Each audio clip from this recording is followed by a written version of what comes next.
convoy a 500 metros. Confirmados 32 elementos. Esperen señal. Los tenemos en la caja. A mi señal.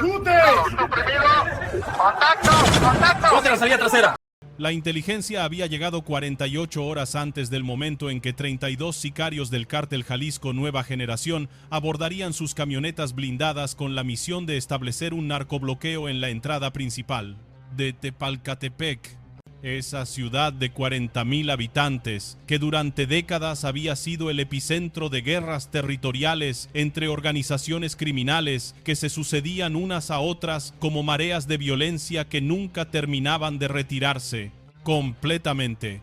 Los murciélagos del Grupo Aeromóvil de Fuerzas Especiales habían interceptado comunicaciones encriptadas que detallaban el plan con precisión suficiente para convertir lo que el CJNG pretendía como demostración de fuerza en una trampa mortal de la cual ninguno de los sicarios escaparía sin enfrentar las consecuencias de subestimar la capacidad del Estado mexicano para anticipar sus movimientos.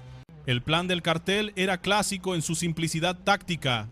32 hombres armados con rifles de asalto establecerían posiciones en los accesos principales de Tepalcatepec, incendiarían vehículos de carga para bloquear el tránsito, intimidarían a la población civil y demostrarían que el CJNG mantenía capacidad de paralizar cualquier municipio de Tierra Caliente cuando lo considerara necesario.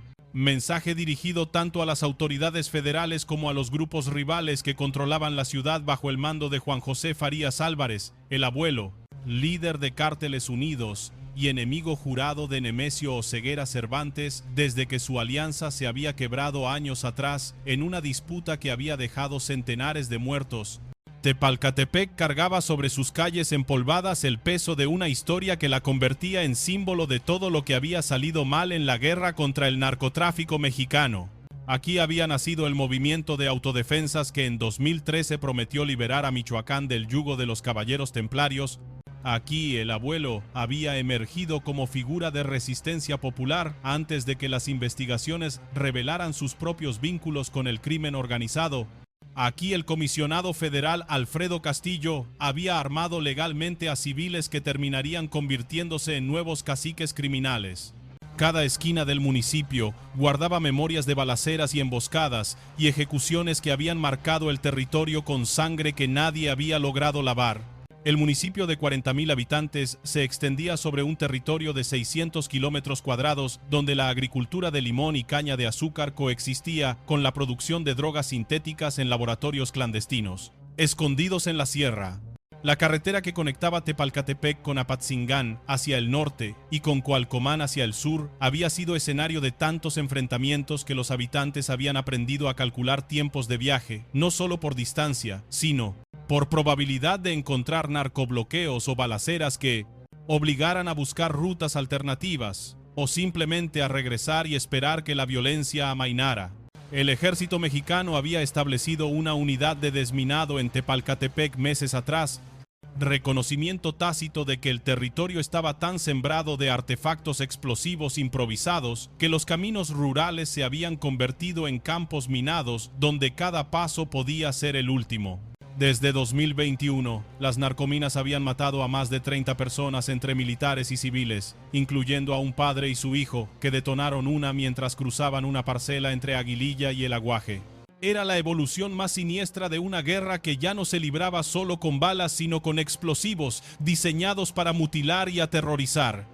Los murciélagos establecieron sus posiciones durante la noche anterior al bloqueo planificado, desplegándose en puntos que dominaban las rutas de aproximación que los sicarios utilizarían para llegar a Tepalcatepec desde sus bases en territorio controlado por el CJNG en Aguililla y las comunidades serranas donde el Mencho había crecido antes de convertirse en el narcotraficante más buscado de México. 60 soldados de élite se distribuyeron en 3 equipos que cubrían los accesos principales mientras francotiradores tomaban posiciones elevadas en cerros que ofrecían líneas de fuego claras sobre las carreteras que serpenteaban entre campos de cultivo, donde campesinos intentaban sobrevivir, atrapados entre fuegos cruzados de una guerra que no habían elegido. El comandante del operativo había estudiado los patrones de narcobloqueos anteriores del CJNG, analizando videos grabados por civiles durante incidentes en Apatzingán, Buenavista, Parácuaro y otros municipios donde el cartel había demostrado su capacidad de paralizar regiones enteras cuando operativos militares amenazaban a sus líderes. La táctica era siempre similar. Células de sicarios tomaban por la fuerza vehículos de carga y transporte, los incendiaban en puntos estratégicos de carreteras, establecían perímetros armados que impedían el paso de civiles y autoridades, y mantenían los bloqueos durante horas hasta que el mensaje había sido transmitido o hasta que la presión que buscaban ejercer había logrado su objetivo. La diferencia esta vez era que los sicarios avanzarían hacia una trampa cuidadosamente preparada en lugar de hacia objetivos desprevenidos. Cada posición de bloqueo que el CJNG había planificado establecer correspondía con una posición de emboscada donde soldados de fuerzas especiales esperaban con la paciencia de depredadores que conocen los movimientos de su presa antes de que ésta los ejecute. Las comunicaciones interceptadas habían revelado horarios, rutas, número de efectivos, tipos de armamento y hasta los nombres de los comandantes de cada célula que participaría en la operación. El equipamiento de los murciélagos incluía todo lo necesario para enfrentar a un enemigo que había demostrado capacidad de combate que rivalizaba con fuerzas militares de algunos países. Fusiles de asalto FX-0, 5 Sioux Coatl y M4A1 con ópticas de precisión, ametralladoras ligeras para supresión de fuego, lanzagranadas para neutralizar vehículos blindados artesanales, visores nocturnos aunque el operativo se ejecutaría de día, equipos de comunicación encriptados que el cartel no podría interceptar, y el entrenamiento que convertía a cada soldado en multiplicador de fuerza capaz de enfrentar a enemigos numéricamente superiores. La historia de la guerra entre el CJNG y Cárteles Unidos por el control de Tepalcatepec se remontaba a 2019, cuando el abuelo rompió su alianza con el Mencho después de que el cartel jalisciense intentara asesinar a Miguel Ángel Gallegos Godoy, alias Migueladas, líder del cártel de Sicuirán con quien Farías mantenía acuerdos de cooperación. Desde entonces, el CJNG había lanzado múltiples ofensivas para tomar Tepalcatepec, utilizando tácticas que incluían ataques con drones cargados de explosivos, incursiones de centenares de sicarios armados con fusiles de asalto y el sembrado de minas antipersona que habían cobrado vidas de militares y civiles por igual. Juan José Farías Álvarez había recorrido un camino sinuoso desde sus orígenes como agricultor y comerciante de quesos hasta convertirse en uno de los hombres más buscados por el gobierno estadounidense, que ofrecía $10 millones por información que condujera a su captura como líder de una organización designada terrorista. En los años 90 había sido vinculado al cártel de los Valencia. En 2009 fue detenido con armas y drogas pero liberado poco después. En 2013 emergió como fundador de las autodefensas que expulsaron a los Caballeros Templarios. En 2014 fue fotografiado junto al comisionado federal Alfredo Castillo, en imágenes que escandalizaron al país. Su historia encapsulaba las contradicciones de Michoacán. La alianza original entre el abuelo y el Mencho había beneficiado a ambos durante años, permitiendo que el CJNG utilizara Tepalcatepec como corredor hacia mercados en el norte de Michoacán mientras Farías consolidaba su control local con respaldo del cartel más poderoso del país. Pero la ambición del Mencho de controlar cada aspecto de las operaciones en su territorio natal eventualmente chocó con la independencia que el abuelo se negaba a ceder. El intento de asesinato de Migueladas fue la chispa que incendió una guerra que ya llevaba años cobrando centenares de vidas sin victoria definitiva para ningún bando. El abuelo había convertido a Tepalcatepec en fortaleza que resistía cada embestida del CJNG con una combinación de armamento pesado, conocimiento del terreno y apoyo de una población que lo consideraba protector, aunque las autoridades estadounidenses lo hubieran designado como líder de una organización terrorista extranjera con recompensa de $10 millones por condro, información que condujera a su captura. Era la ironía central de Michoacán. Civiles defendidos por criminales contra otros criminales, mientras el Estado intentaba imponer un orden que ninguna de las partes en conflicto reconocía como legítimo. Los murciélagos no tomaban partido en la guerra entre carteles. Su misión era interceptar y neutralizar a los 32 sicarios del CJNG, independientemente de que su objetivo fuera atacar territorio controlado por otro grupo criminal. La ley no distinguía entre narcotraficantes buenos y malos, entre sicarios que defendían comunidades y sicarios que las atacaban.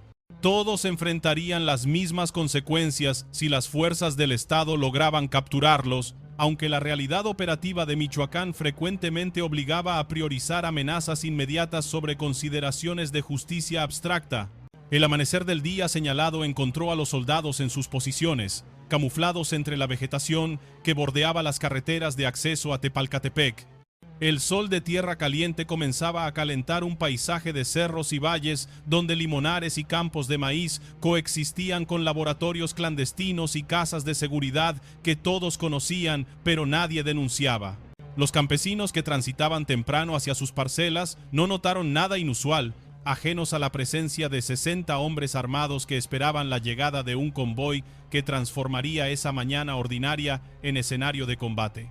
Ninguno de los soldados que esperaban entre la maleza podía saber entonces que antes de que terminara ese día, columnas de humo negro se elevarían desde una docena de carreteras en respuesta a lo que estaban por ejecutar, que el CJNG demostraría en cuestión de horas que la pérdida de 32 hombres apenas rasguñaba la superficie de su poder, que los civiles de Tepalcatepec, que dormían tranquilos esa mañana, aprenderían una vez más que cada victoria del Estado provocaba represalias que multiplicaban el sufrimiento de quienes el Estado pretendía proteger, y que ellos mismos cargarían memorias de los siguientes 11 minutos por el resto de vidas que quizás nunca volverían a ser completamente normales.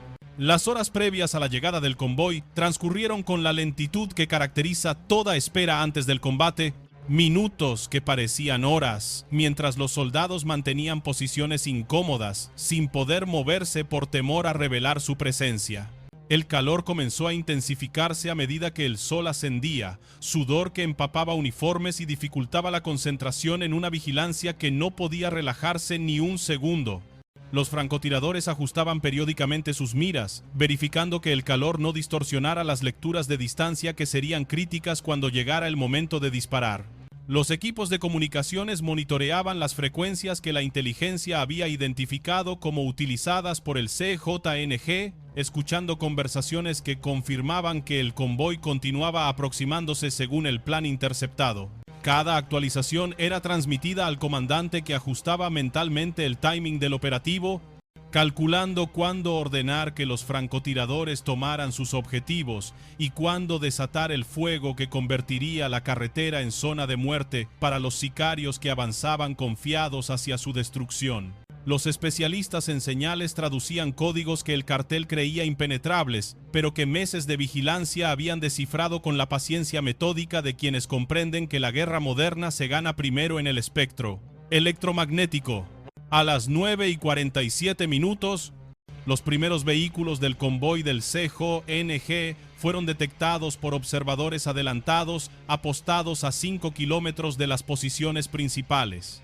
8 camionetas blindadas avanzaban en formación sobre la carretera que conectaba Aguililla con Tepalcatepec, transportando a los 32 sicarios que creían dirigirse hacia un bloqueo rutinario y que en realidad avanzaban hacia el final de sus carreras criminales. Las comunicaciones entre los vehículos fueron interceptadas en tiempo real, confirmando que el plan seguía el guión que la inteligencia había anticipado. El comandante de los murciélagos esperó hasta que el convoy alcanzara la zona de emboscada óptima, un tramo de carretera flanqueado por elevaciones que proporcionaban cobertura a los equipos de asalto y limitaban las opciones de escape de los vehículos atacados. La paciencia era virtud táctica que el entrenamiento había perfeccionado. Actuar demasiado pronto permitiría que parte del convoy escapara. Actuar demasiado tarde arriesgaría que los sicarios detectaran la trampa y tomaran medidas defensivas. El momento exacto era calculable, pero también dependía del instinto que solo la experiencia de combate desarrollaba. A las 10:14 minutos, cuando las 8 camionetas del convoy se encontraban completamente dentro de la zona de emboscada, la orden de ataque fue transmitida por radio encriptado.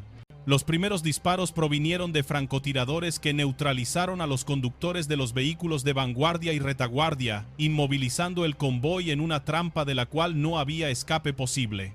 En los segundos siguientes, el fuego de ametralladoras y fusiles de asalto convirtió la carretera en infierno de proyectiles que perforaban blindajes artesanales diseñados para resistir calibres menores, pero incapaces de detener munición militar que atravesaba acero. Como si fuera cartón, los sicarios que lograron abandonar los vehículos bajo fuego se encontraron con equipos de asalto que avanzaban desde posiciones de cobertura, cerrando cualquier ruta de escape mientras continuaban disparando con precisión que distinguía entre blancos armados y la posibilidad remota de civiles atrapados en el fuego cruzado. El entrenamiento de los murciélagos enfatizaba la discriminación de blancos incluso en situaciones de combate intenso, disciplina que los diferenciaba de enemigos para quienes cualquier vida era sacrificable en nombre de objetivos tácticos. Cada soldado avanzaba con movimientos coordinados que décadas de perfeccionamiento habían convertido en coreografía letal, donde cada paso y cada disparo cumplía una función dentro del plan mayor. El combate duró 11 minutos de intensidad que los sobrevivientes describirían como eternidad comprimida en instantes donde cada segundo contenía decisiones de vida o muerte que el cerebro procesaba con claridad imposible de replicar en condiciones normales. Los sicarios del CJNG intentaron establecer posiciones defensivas utilizando los vehículos como cobertura, pero los ángulos de fuego que los murciélagos habían calculado eliminaban cualquier punto ciego que pudiera ofrecer protección efectiva contra fuego cruzado que llegaba desde múltiples direcciones simultáneamente. Granadas lanzadas desde posiciones elevadas obligaron a los defensores a abandonar refugios que se convertían en trampas mortales bajo el impacto de fragmentación que no distinguía entre blindaje y carne humana. 18 sicarios murieron durante el enfrentamiento, sus cuerpos quedando donde cayeron entre vehículos acribillados y casquillos de munición que cubrían el asfalto como alfombra metálica de una batalla que había durado menos de un cuarto de hora, pero que había eliminado a más de la mitad de la fuerza atacante. Los 14 supervivientes fueron capturados cuando la resistencia organizada colapsó y comprendieron que continuar combatiendo solo garantizaría sus muertes sin posibilidad de victoria ni escape. Algunos se rindieron inmediatamente al ver caer a sus compañeros. Otros resistieron hasta que las municiones se agotaron y la realidad de su situación se volvió innegable. Entre los muertos se encontraban comandantes de célula, cuyos nombres aparecían en listas de objetivos prioritarios que la inteligencia militar había compilado durante meses de vigilancia y análisis de comunicaciones interceptadas. Hombres que habían participado en ataques anteriores contra Tepalcatepec, que habían coordinado narcobloqueos en otros municipios, que habían ejecutado a civiles acusados de colaborar con enemigos del cartel, que habían ordenado extorsiones y secuestros que financiaban las operaciones del CJNG en la región. Sus muertes representaban pérdidas significativas para el cartel, aunque la organización los reemplazaría con la eficiencia que caracterizaba su gestión de recursos humanos, promoviendo a subordinados que heredarían responsabilidades junto con los riesgos que esas responsabilidades conllevaban. Los heridos de ambos bandos fueron atendidos por médicos de combate siguiendo protocolos que no distinguían entre aliados y enemigos una vez que el combate había terminado y los sobrevivientes dejaban de representar amenazas activas. 2 sicarios con heridas que habrían sido mortales sin atención inmediata fueron estabilizados para su traslado junto con los detenidos ilesos, torniquetes deteniendo hemorragias que de otro modo los habrían matado en minutos. Era el profesionalismo que separaba a fuerzas militares legítimas de organizaciones criminales que ejecutaban a enemigos capturados sin consideración por convenciones humanitarias que el narcotráfico nunca había reconocido ni pretendía reconocer. La rendición de los últimos sicarios se produjo gradualmente, hombres emergiendo de posiciones con las manos en alto después de que sus compañeros caídos demostraran la futilidad de resistir contra fuerzas superiores en entrenamiento, equipamiento y posición táctica. Fueron esposados y concentrados en un área despejada mientras los médicos de combate atendían a heridos de ambos bandos y los especialistas en inteligencia comenzaban a catalogar el armamento y los dispositivos electrónicos decomisados que revelarían información valiosa sobre la estructura del CJNG. Ningún soldado de los murciélagos resultó muerto durante el operativo, aunque 3 sufrieron heridas menores que los médicos de combate trataron en el lugar. Era el resultado de una emboscada ejecutada con precisión que minimizaba riesgos para las fuerzas atacantes mientras maximizaba daños al enemigo. El tipo de operación que los manuales militares describían como ideal, pero que raramente se materializaba en la realidad caótica del combate contra organizaciones criminales que frecuentemente sorprendían con capacidades inesperadas. El armamento decomisado incluía 31 rifles de asalto de diversos calibres, la mayoría AK-47 y AR-15, adquiridos mediante redes de tráfico que operaban desde Estados Unidos, además de pistolas, granadas de fragmentación, chalecos antibalas, equipos de comunicación y los materiales que los sicarios planeaban utilizar para establecer el bloqueo: bidones de gasolina, cadenas, clavos ponchallantas. Era el arsenal típico de una célula del CJNG preparada para operaciones de control territorial que combinaban intimidación de civiles con capacidad de enfrentar a fuerzas de seguridad si era necesario.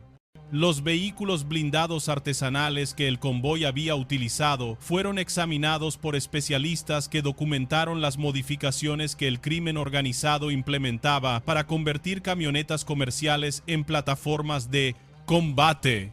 Placas de acero soldadas a carrocerías, torretas improvisadas para ametralladoras, compartimentos ocultos para armamento y drogas, sistemas de comunicación integrados. Era la industria de la guerra que el narcotráfico había desarrollado con recursos que superaban los presupuestos de muchas fuerzas policiales estatales.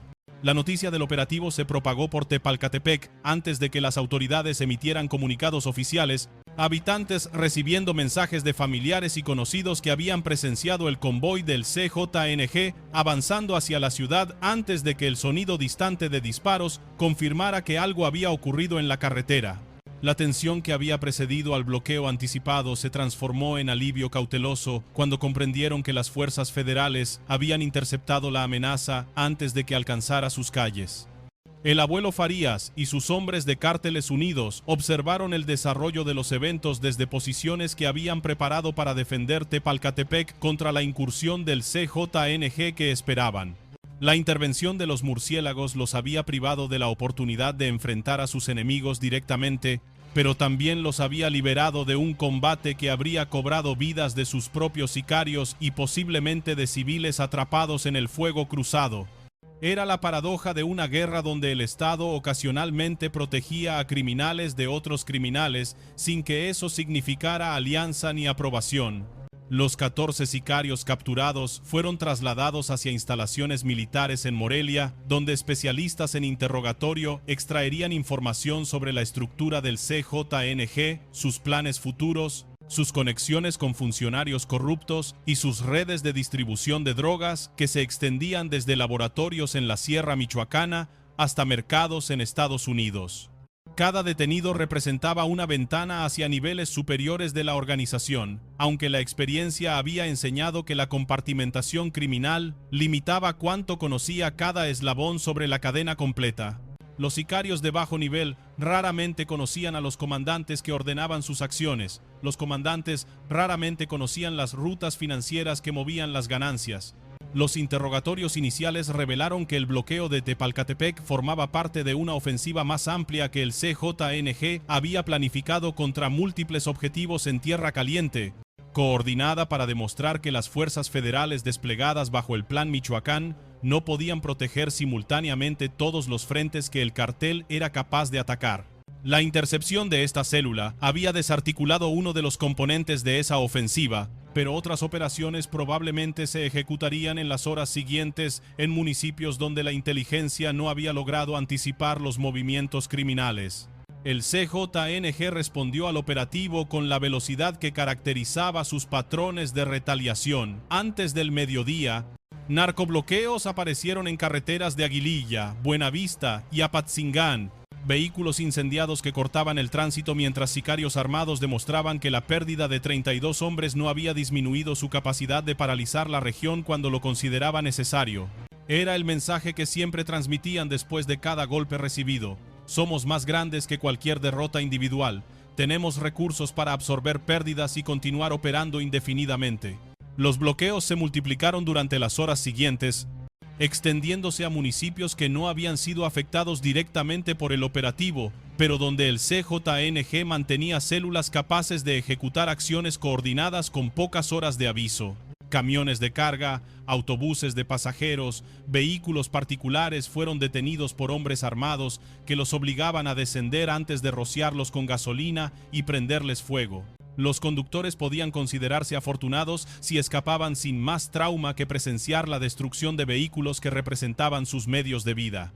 En redes sociales circularon videos grabados por civiles atrapados en los bloqueos, imágenes que mostraban columnas de humo elevándose desde múltiples puntos de tierra caliente, mientras voces fuera de cámara describían escenas que se habían vuelto demasiado familiares en Michoacán, pero que nunca dejaban de provocar horror en quienes las presenciaban por primera vez.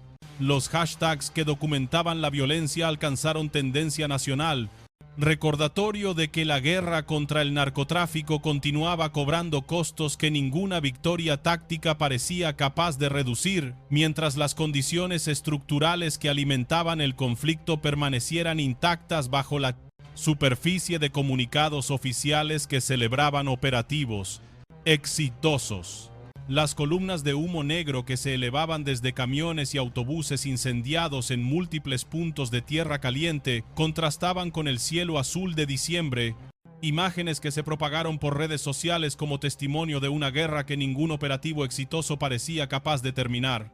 Los civiles atrapados en los bloqueos documentaban con sus teléfonos escenas que se habían vuelto rutinarias en Michoacán: hombres armados patrullando carreteras, vehículos en llamas, amenazas gritadas a quien quiera que intentara pasar. Era el teatro de terror que el CJNG utilizaba para demostrar que su poder trascendía cualquier confrontación táctica. Los medios de comunicación nacionales reportaron el operativo como victoria significativa del Plan Michoacán: 18 sicarios abatidos y 14 capturados en una emboscada que había desarticulado un intento de bloqueo antes de que pudiera materializarse. Las cifras eran impresionantes. El tipo de resultados que los comunicados oficiales podían presentar como evidencia de progreso en la lucha contra el crimen organizado. Pero los periodistas que conocían Michoacán sabían que esos números representaban apenas una fracción del poder que el CJNG desplegaba en un estado donde operaba en más de 100 municipios. Lo que los comunicados oficiales no podían capturar era la complejidad moral de un operativo que había protegido indirectamente a un grupo criminal de otro, que había salvado vidas de civiles en Tepalcatepec, pero que no había alterado fundamentalmente el equilibrio de poder entre organizaciones que continuarían disputando el territorio con o sin intervención del Estado. Los soldados de los murciélagos habían ejecutado su misión con profesionalismo ejemplar, pero la guerra que combatían no se ganaba con victorias tácticas por impresionantes que fueran. Las familias de los sicarios muertos y capturados recibirían la noticia en comunidades de Jalisco y Michoacán, donde el CJNG reclutaba a sus soldados con promesas de dinero y poder que ningún trabajo legal podía igualar. Madres que llorarían por hijos que habían elegido o sido forzados a elegir un camino que terminaba en muerte o prisión, con la previsibilidad de una ecuación matemática que nadie les había explicado cuando aceptaron las ofertas de los reclutadores. Esposas que ahora enfrentaban la perspectiva de criar hijos solas, explicándoles algún día por qué sus padres no volverían. Los 14 detenidos enfrentarían procesos judiciales que revelarían las dinámicas de reclutamiento y operación del CJNG. Sus testimonios, si decidían cooperar, iluminarían los métodos mediante los cuales el cartel convertía a jóvenes de comunidades marginadas en soldados de una guerra interminable. Salarios de 20,000 pesos mensuales que multiplicaban por 10 lo que ganarían como jornaleros, armas que conferían poder sobre vecinos que los habían despreciado, pertenencia a una organización que ofrecía identidad y propósito a quienes el Estado había abandonado. El análisis de los teléfonos celulares decomisados reveló comunicaciones que conectaban a la célula desmantelada con niveles superiores de la estructura del CJNG, mensajes de coordinación con comandantes en Jalisco, instrucciones sobre objetivos y tácticas, registros de pagos que evidenciaban los flujos financieros de la organización, fotografías que documentaban operaciones anteriores, incluyendo imágenes de víctimas que proporcionaban evidencia para casos de homicidio sin resolver. Cada dispositivo era archivo digital de criminalidad que los investigadores explotarían durante meses. Los habitantes de Tepalcatepec continuaron sus vidas con la normalidad relativa que habían aprendido a mantener entre episodios de violencia que interrumpían rutinas sin destruirlas completamente. Los comerciantes abrieron sus negocios, Los niños asistieron a escuelas donde maestros intentaban enseñar matemáticas y español, mientras afuera el eco de los disparos de esa mañana aún resonaba en memorias que tardarían días en procesar lo ocurrido. Los ancianos recordaban tiempos en que Tepalcatepec era conocida por su producción de limón y su música de banda, no por sus narcobloqueos y sus autodefensas convertidas en carteles. El ejército mexicano reforzó la presencia militar en Tepalcatepec durante los días siguientes al operativo, desplegando unidades adicionales que patrullaban carreteras y establecían puntos de control en accesos que el CJNG podría utilizar para intentar nuevas incursiones. Era la respuesta estándar ante golpes exitosos: consolidar posiciones, disuadir retaliaciones inmediatas, demostrar presencia sostenida que eventualmente se reduciría cuando otras emergencias demandaran recursos. Los habitantes sabían que los soldados partirían eventualmente y que los sicarios regresarían con la persistencia de mareas que ningún muro contenía permanentemente. La unidad de desminado que el ejército había establecido en Tepalcatepec meses atrás continuaba su trabajo de localizar y neutralizar los artefactos explosivos improvisados que el CJNG había sembrado en caminos rurales y parcelas agrícolas. Desde 2021, las narcominas habían cobrado docenas de vidas de militares y civiles, convirtiendo a Tierra Caliente en uno de los territorios más peligrosos del hemisferio occidental, no por enfrentamientos directos, sino por la amenaza invisible de explosivos enterrados que cualquier paso en falso podía detonar. Los soldados de los murciélagos fueron reasignados a nuevas misiones antes de que terminara la semana, parte de una rotación constante que los llevaba de Michoacán a Sinaloa a Tamaulipas, según las prioridades que el mando militar establecía en función de inteligencia sobre amenazas emergentes. El operativo en Tepalcatepec se convertiría en caso de estudio para futuras generaciones de fuerzas especiales, ejemplo de cómo la anticipación basada en inteligencia podía transformar situaciones defensivas en victorias ofensivas contundentes. Algunos de los soldados serían enviados a la Sierra de Sinaloa, donde la guerra entre facciones del cartel local continuaba produciendo violencia que requería intervención especializada. Otros partirían hacia Tamaulipas, donde el control de corredores fronterizos representaba premios que múltiples organizaciones disputaban con ferocidad comparable a cualquier conflicto armado internacional. La demanda de fuerzas especiales excedía crónicamente la oferta disponible, realidad que obligaba a rotaciones que desgastaban física y psicológicamente a soldados cuyo descanso entre misiones nunca parecía suficiente.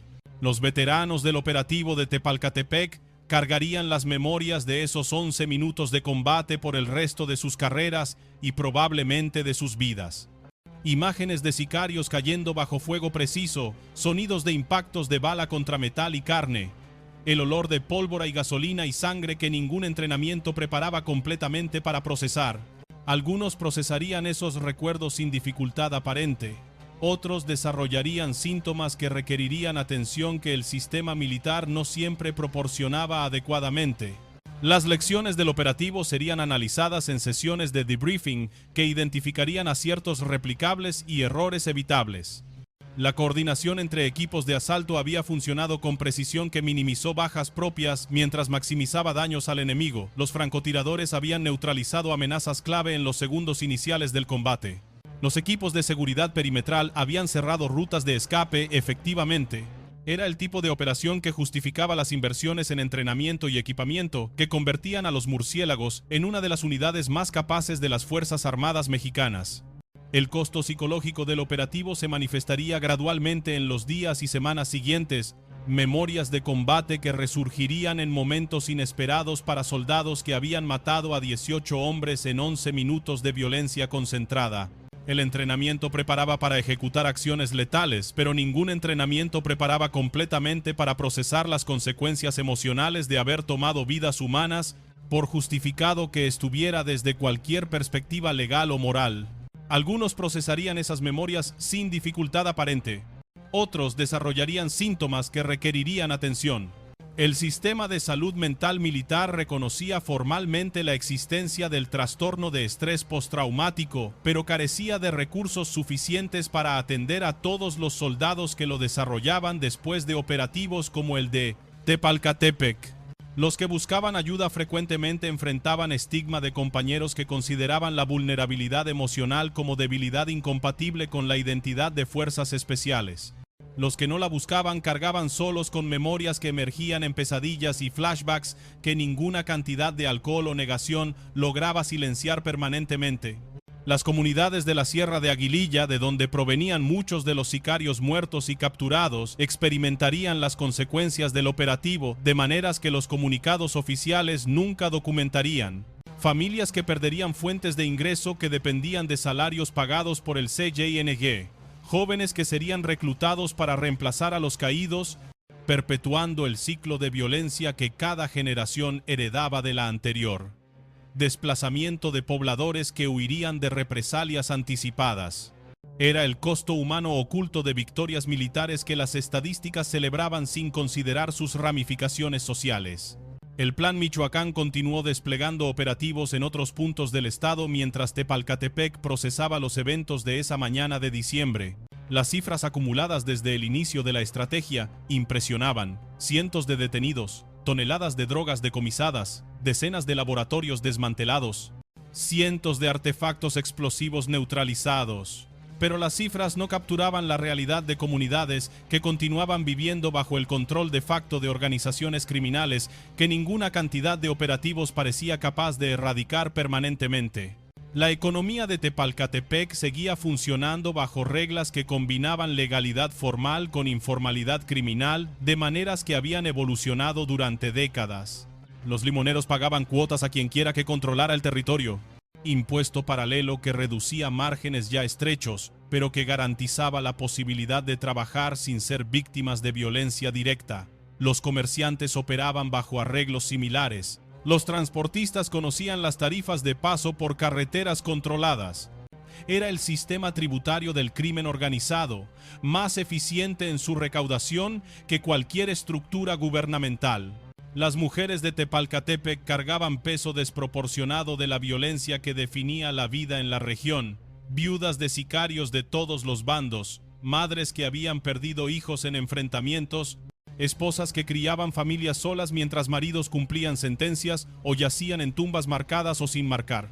Los feminicidios que ocurrían en el contexto de la guerra territorial raramente recibían la atención que merecían. Muertes de mujeres perdidas entre estadísticas dominadas por hombres, matando a otros hombres por razones que todos comprendían, pero nadie podía justificar. Los niños de Tepalcatepec crecían con conocimientos que niños de otras partes del país adquirían solo en videojuegos o películas. Distinguían tipos de armas por el sonido de sus disparos. Sabían tirarse al suelo cuando comenzaban las balaceras.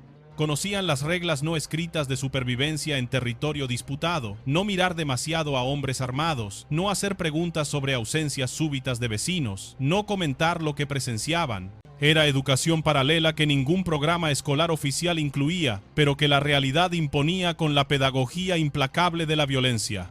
El futuro de Tepalcatepec permanecía tan incierto como había sido durante las décadas que la violencia llevaba definiendo su destino. El operativo que había eliminado a 18 sicarios y capturado a 14 sería recordado brevemente antes de que nuevos eventos lo desplazaran en la memoria colectiva de una comunidad acostumbrada a procesar traumas que en otros cintadamente contextos requerirían años de terapia. Las calles donde los niños jugaban volverían a ser escenario de enfrentamientos. Los comercios que habían cerrado precautoriamente volverían a abrir, sabiendo que podrían cerrar nuevamente mañana. La carretera donde había ocurrido la emboscada fue reabierta al tránsito después de que equipos de limpieza retiraran los vehículos destruidos y los cuerpos de los sicarios caídos. Los casquillos de munición que cubrían el asfalto fueron recogidos como evidencia que eventualmente sería archivada en expedientes judiciales. Las manchas de sangre serían lavadas por lluvias que en tierra caliente llegaban con la estacionalidad que los campesinos conocían desde generaciones. En semanas, nada visible recordaría que 32 hombres habían iniciado ese día un viaje que terminaría en muerte o captura para todos ellos. El CJNG reemplazaría a los caídos con la eficiencia de una corporación que nunca dejaba vacantes sin llenar.